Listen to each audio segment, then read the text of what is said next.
राज्यात कायदा आणि सुव्यवस्था राहिली नाही अशा पद्धतीची टीका वारंवार विरोधकांकडून केली जाते, कारण की पुण्यातली घटना असेल त्याचबरोबर बीडची घटना असेल, या सगळ्या घटनांवरून सरकारला टार्गेट केलं जातं। या सगळ्या संदर्भात बोलण्यासाठी गृहराज्यमंत्री पंकज भुजबळ पंकजी, ज्या पद्धतीने खरं तर काल हवेत गोळीबार पुण्यामध्ये झालेला आहे, त्यामध्ये खरं तर एका आमदाराच्या भावानेच हा गोळीबार केला अशा पद्धतीचं देखील सुरू झालेलं आहे। काय नेमकं तथ्य आणि यात नेमकं कोणी कोणी गोळीबार केलेला आहे?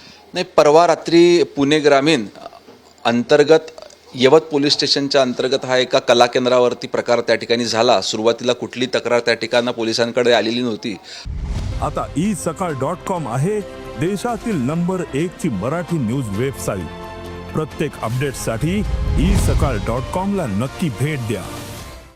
परंतु नंतर गावकऱ्यांकडून मिळालेल्या माहितीनुसार आणि तक्रार आल्यानंतर पोलिसांनी त्या ठिकाणी गुन्हे दाखल केलेले आणि पुढची कारवाई त्या ठिकाणी सुरू आहे। पण यामध्ये नेमकं कोण होतं, या सगळ्या संदर्भात किती जणांवर गुन्हे दाखल केलेले आहेत, कोणाला अटक झाली आहे का, काय नेमकं आहे? 4ही आरोपींवर त्या ठिकाणी गुन्हे दाखल झालेले आहेत। जर का अजून देखील याच्यामध्ये कोणाचा समावेश असेल तर त्यांच्यावर देखील कारवाई करण्यात येईल। आरोपींना अटक करण्यात आलेली आहे। पुढची प्रक्रिया त्या ठिकाणी चालू आहे। लवकरात लवकर अटक जर कायद्यामध्ये असेल त्यांना अटक करण्यात येईल। दुसरीकडे सरकारकडे पैसे नाही आहेत, एकीकडे लाडक्या बहिणींना पैसे दिले जात आहेत, मात्र कॉन्ट्रॅक्टदार आहेत यांचे पैसे दिले जात नाहीत। पाणी पुरवठ्याचे एकाचं बिल थकवलं त्याने मग एक आत्महत्या केलेली आहे। त्यामुळे नेमकं काय चाललंय राज्यात असा देखील प्रश्न उपस्थित केला जातोय। आपण बघतोय की राज्यात अनेक विकासाची कामं मोठ्या प्रमाणात सुरू आहेत। मोठ्या प्रमाणात आपण योजना देखील ज्या निवडणुकीच्या आधी सुरू केल्या त्या निवडणुकीनंतर देखील अतिशय यशस्वी पद्धतीने सुरू आहे। हां, काही ठिकाणी असं होऊ शकते एखाद दोन कामामध्ये पेमेंटचे मागे पुढे होऊ शकतात, परंतु सरकार सक्षम आहे आणि सगळ्यांची पेमेंट त्या ठिकाणी होणार। बीडच्या प्रकरणामध्ये पुन्हा एक जी हत्या झाली मुंडेंची, त्यांच्या संदर्भात देखील एक अहवाल समोर आलेला आहे। काय नेमकं त्या अहवालामध्ये आलेलं आहे, त्यामधल्या आरोपींना अटक करण्याची काय प्रोसेस पुढे गेली आहे का सरकारच्या वतीने?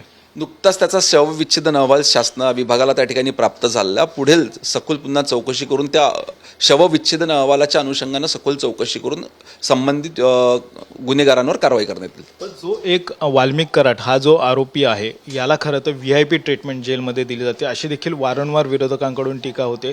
नेमकं काय तथ्य आहे, त्यामध्ये VIP ट्रीटमेंट खरंच आरोपीला दिली जाते का?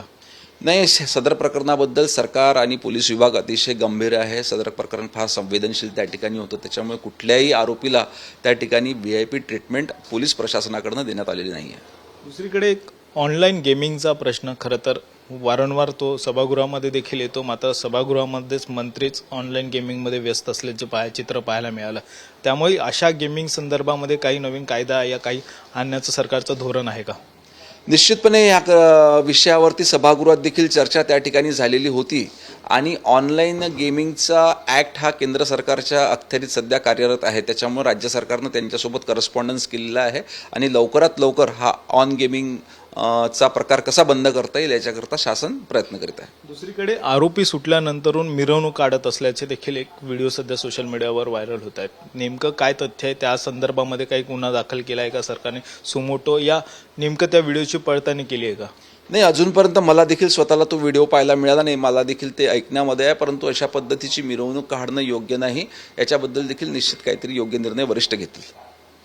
व्हिडिओ नितीन खरासह गणेश कवडे, साम टीव्ही मराठी, मुंबई।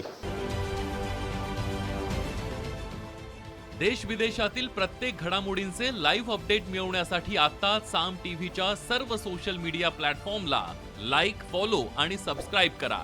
तसंच सर्व नोटिफिकेशनसाठी बेल आयकॉन प्रेस करायला विसरू नका।